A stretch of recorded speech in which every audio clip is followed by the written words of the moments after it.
Hello, welcome. Today I'm joined by live producer and esports manager for Trackmania, SoftyB. Hi, how are you?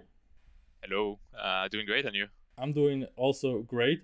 Perfect. After the World Cup ended, you have sent a tweet summarizing this event in one sentence, but you also said that you guys will do better and said sorry for the streaming experience.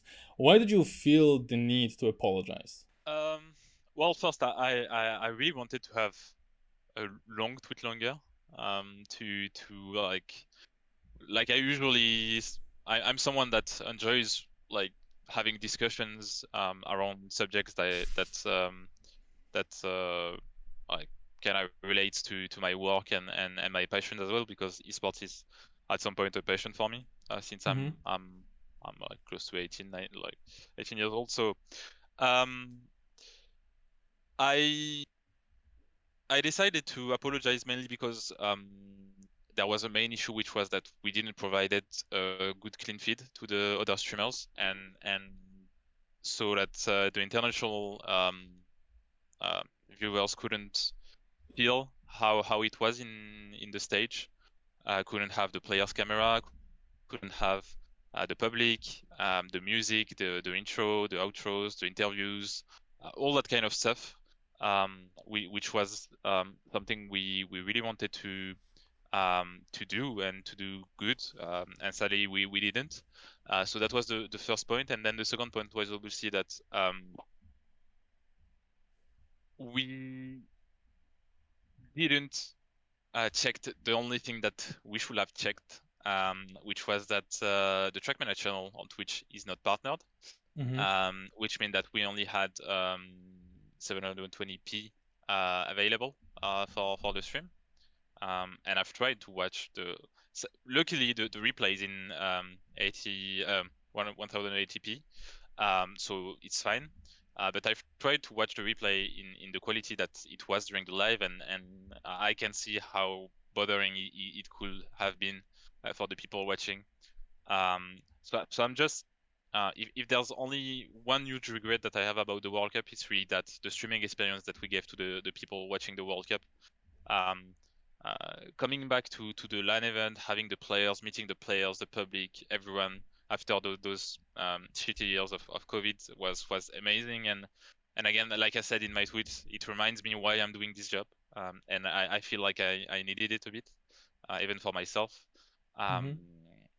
but giving that feeling to the people, like even on, I've seen multiple comments about saying that on Friday and Saturday you couldn't feel that it was a LAN because we didn't provide any images or live reactions during the matches and all that kind of stuff.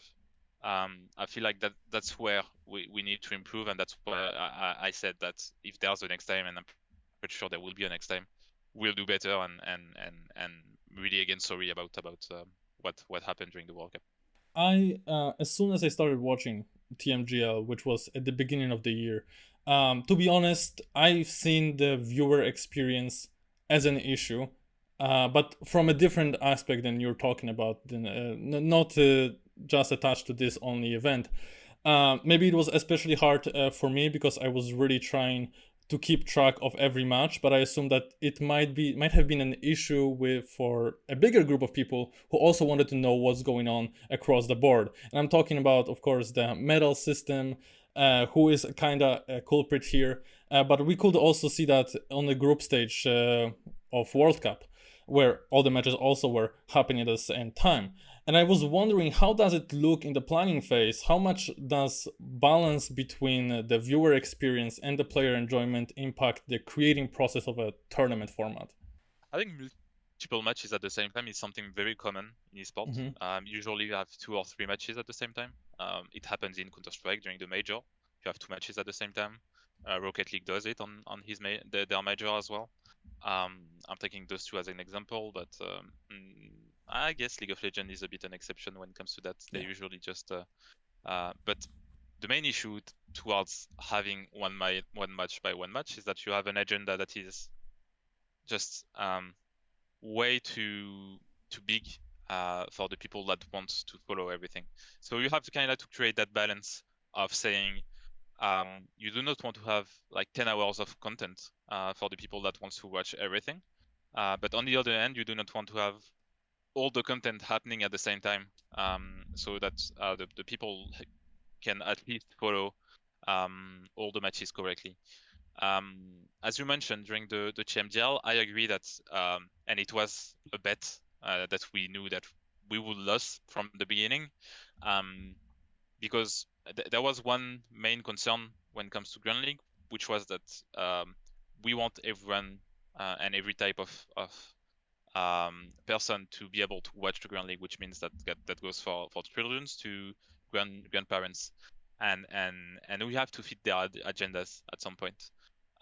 We cannot have, especially on Trackmania, which is quite demanding physically for the players and mentally as well, but also to watch. It's not like it's a fast-paced game. You do not have really breaks that you can have, for example, in League of Legends, or even Counter Strike, when like the heat builds up over the rounds. When it comes to Trackmania, and especially the Trackmania Grand League formats, you're already directly in the action, and every single round counts. So you can't really have that that intensity over a long period of time. And as I can agree that the balance wasn't. I was talking about the balance right before. I think the balance was too much on the right side of the things, meaning that we had all the matches being played at the same time, and maybe two would have been the solution. So like you will have 2 hours, 2 hours and a half show rather than 1 hour and a half. There's many things that we can improve when it comes to the viewing experience, especially on the part that I've just mentioned.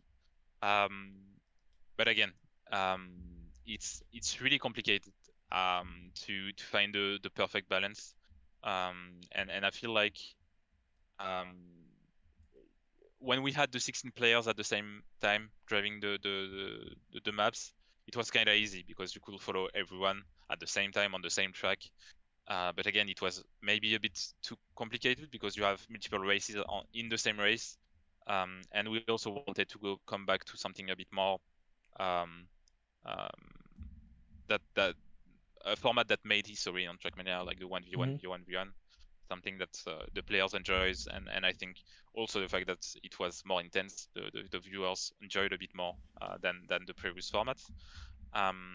We'll see what the future will bring, but when it comes to the issue that mentioned, I think we have to do better when it comes to that balance of providing a great experience to everyone who wants to follow the whole competition. Even though what we are trying to push is like to create content for someone that wants to support one team or his player. So when it comes to the last TMGL format that we had, if you were supporting, I don't know, Carl Jr. Or Solari, it was kind of easy to follow his path. Like you would have just to follow his matches, and that's it. But yeah, I agree that it wasn't the best solution that we could have taken. There is this meme that Nadio likes to change the formats a lot, and I was curious if there are plans to change the format of TMGL again in near future. Maybe just to elevate the viewer experience. Yeah, we also have that meme at the studio, because every time we have to do a new format, we have to put someone on it and working on it, and it kind of became a meme as well of every season needs a new format, so we need to work again on producing that format. Personally, I would say that I'm quite happy about the last season of TMGL,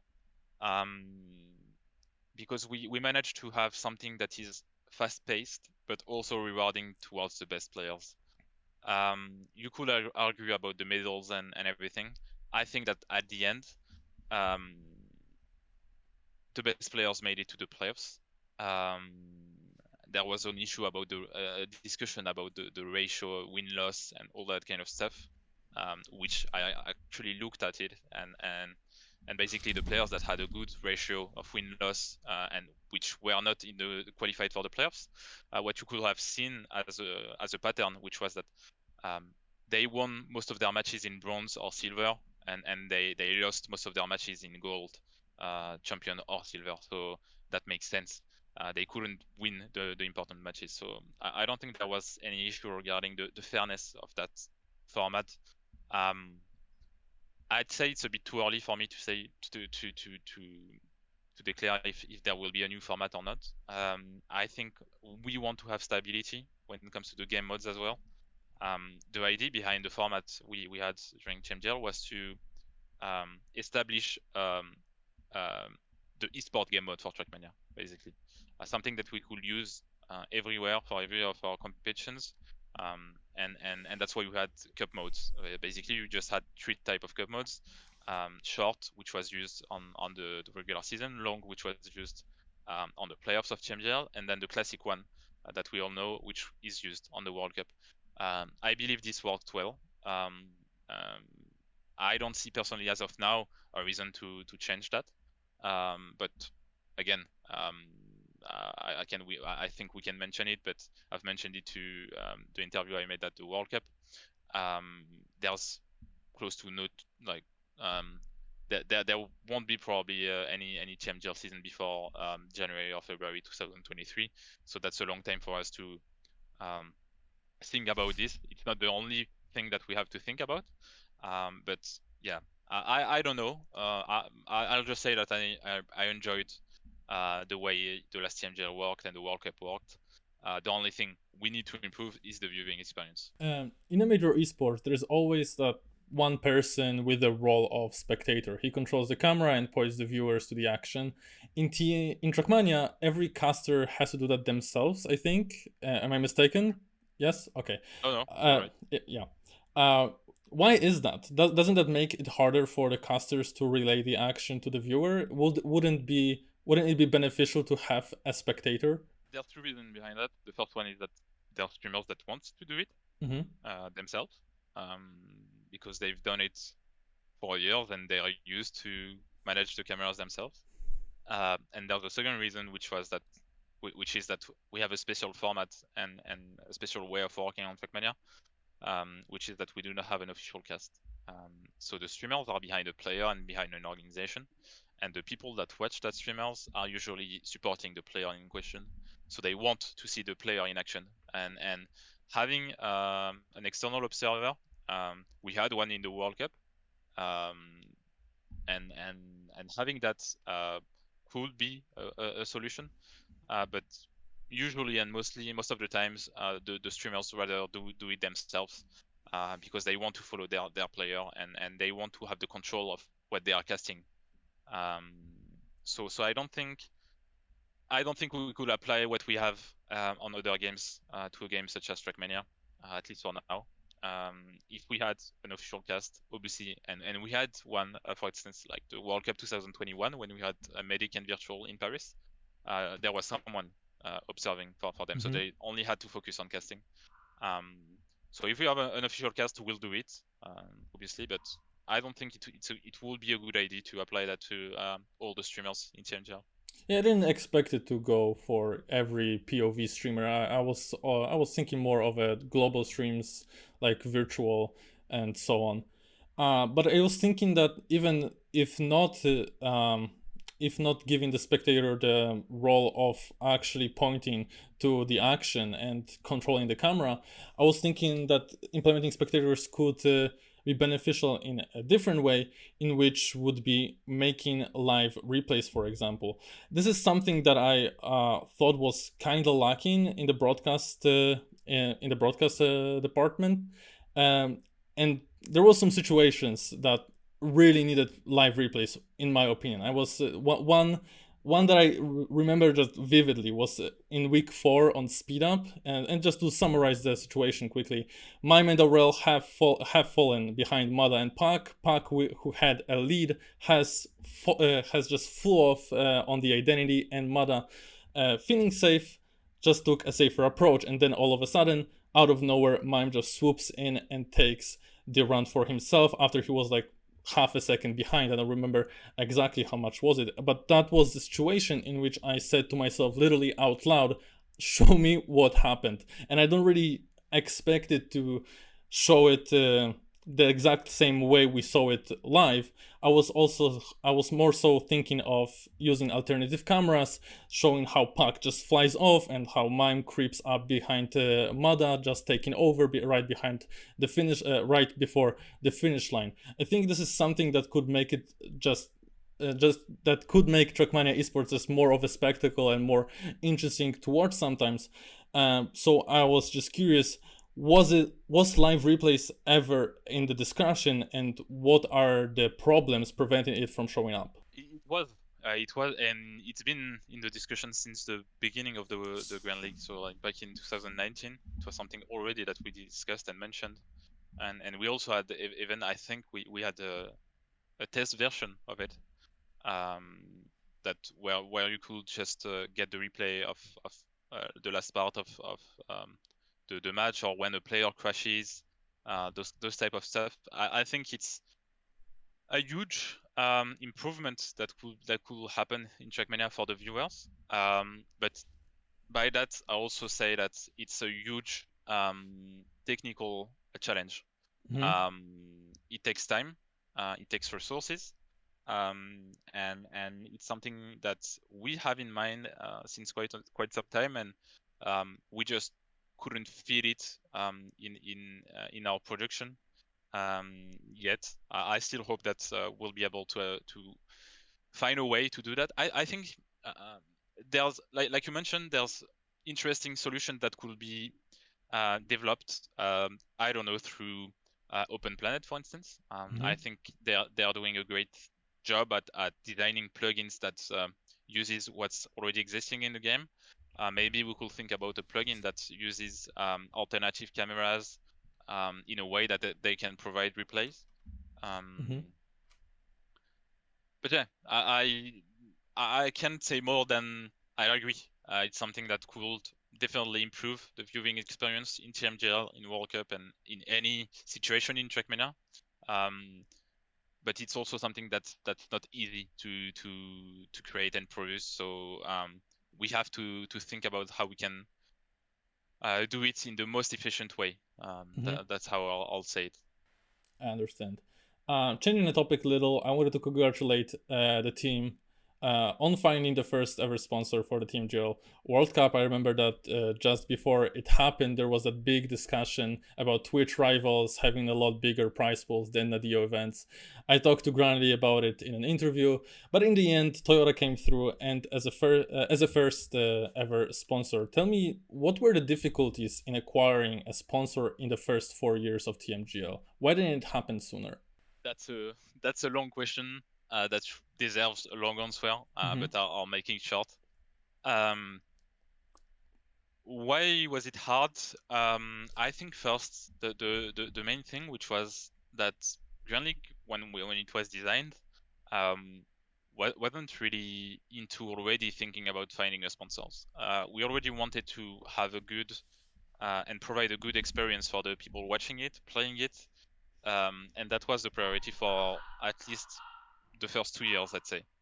The sponsor aspect of things came out when the costs of the league rised up, and we just tried multiple things to find sponsors, and when it didn't work out, we also tried to understand why, what were the issues, what were the solutions. Um, what made Toyota possible is that we found the right partner to work around the Grand League first. They trusted the product and the experience that we provide to the players, to the viewers. Um, and having Toyota is also like, usually when you create a product, the hardest challenge that you have is signing the first brand. Mm-hmm.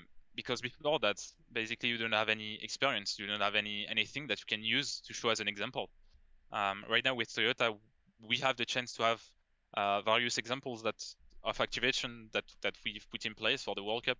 How we implemented their logos, their brands, basically into the Trackmania Grand League tracks, into the streaming assets, all that kind of stuff. It was a great first step towards that. Um, I do not have an answer behind why it didn't happen before. Mm-hmm. I think even myself, it's something that we try to process and try to understand without finding the correct answer. My priority as of now is to forget about the past in a way, and just move out and move to the future and use the experience that we gained together with Toyota to see where it can where it can go, and if we can attract new brands into the Trackmania Grand League. I know that, for instance, the cash prize has been big discussions in the community many times. It also became the meme, as many things have like in Trackmania. But comparing Trackmania Grand League and what we do with, for instance, Twitch Rival, doesn't really make sense in a way. I'll say why. Basically, Twitch Rivals um, is a tournament made for streamers, bringing visibility towards Twitch as a brand. They have sponsors as well that were showcased during that, um, and it touches a much wider population than what Trackmania Grand League does. So yeah, the Twitch rival prize pool was higher than what we do at Nadeo. But when it comes to the Grand League, you also have way different costs. The cash prize is one of them, but there's also all the additional costs that we have to cover, and we also try to. I think that was something I've already mentioned back in 2019 multiple times.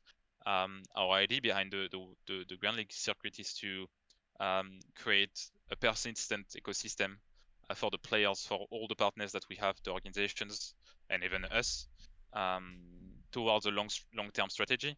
And that means that injecting money towards cash prize instead of thinking about how we can improve, for instance, the salary of the players over time, um, um, is something that doesn't make much sense for us. We rather improve the situation of the player on a daily basis rather than increasing and injecting more money into the cash prize.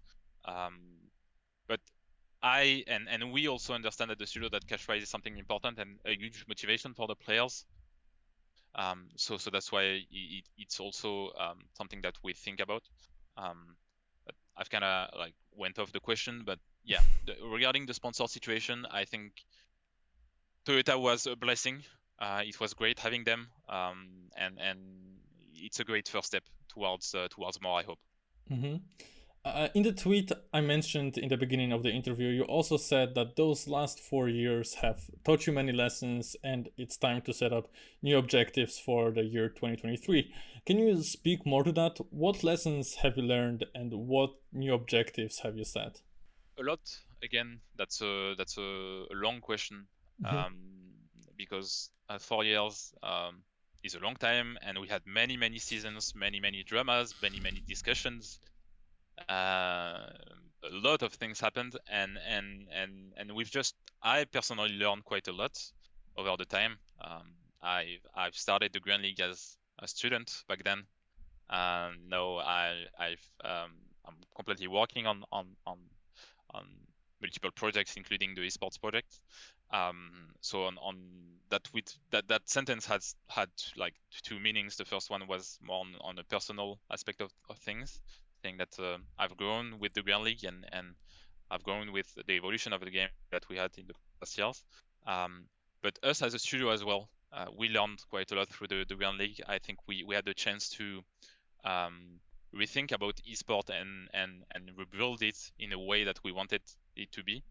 Um, Back then, you know that there was tech, like the first event I actually started, which was a Team Cup, which was back then really popular for the players. Then we had the Pro League, then the World Cup, but it was something that we needed at that time to change and reevaluate how esports should be on Trackmania. We had multiple game modes in the past years, removing some of them, keeping some of the IDs. We had multiple tries regarding the viewing experience, having the spectators on the track, the cheering system.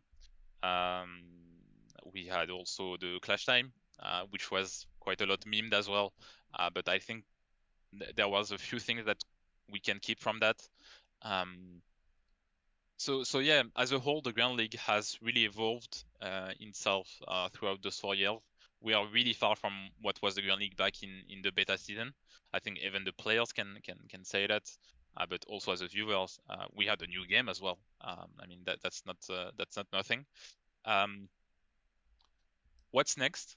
Well, a lot again, because like I said, I think next year is gonna be a pivotal year for us when it comes to esports. And I think what I can say and what is my priority as of today is to embody the idea that we had at the beginning of the Girl League, which was designing an esport for everyone and also everywhere. And that's something, and I think that's something that we kind of forgot about, like over the time and over the years, focusing a bit too much, I think, towards the elite of the game, and not not not taking care of our upcoming talents. And I think it should be our primary target for the next years, because the older players are getting older as well. Spam retired, for instance.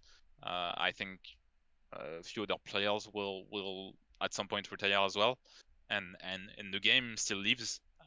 So we have to think about the future, and that's why I'd say, like, again, the main priority is to recreate an esport for everyone and everywhere. Um, Even if we have to start from the bottom on some regions, we have to do better for the players playing in South America and playing in Asia, playing in North America as well.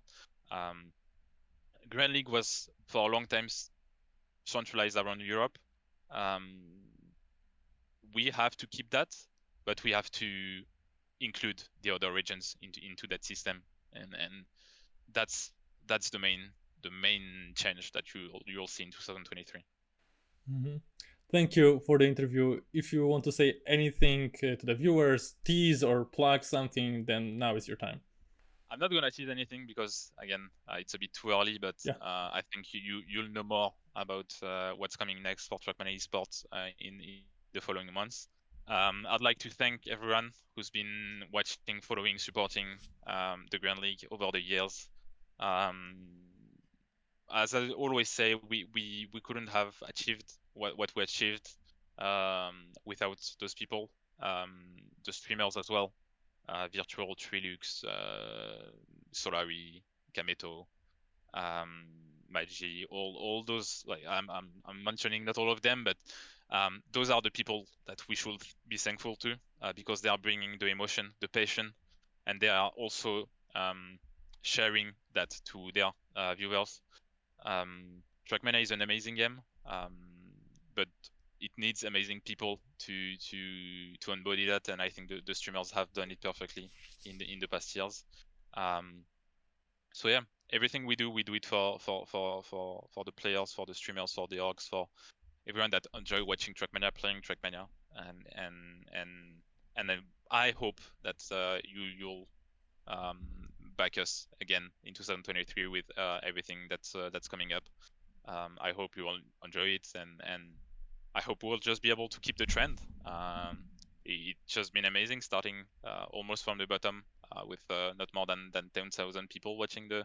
Well, 10,000 was already really good, but now up to I think we made close to 80k people watching the spring 2022 finals. That's just amazing, and again, I just can say thanks to everyone. And to all And the. also thanks Hmm? to thanks No. to everyone working at the studio. We often forget about them, but I'm in the front row, but behind me and behind that game that you're playing, there's a whole team of amazing people that do an amazing job. So let's not forget them, and be thankful for that as well. And to all the viewers, you can follow Softy through the links in the description. Thank you very much for watching, and if you enjoyed, I invite you to leave a like and subscribe for more interviews in the future. Thank you very much.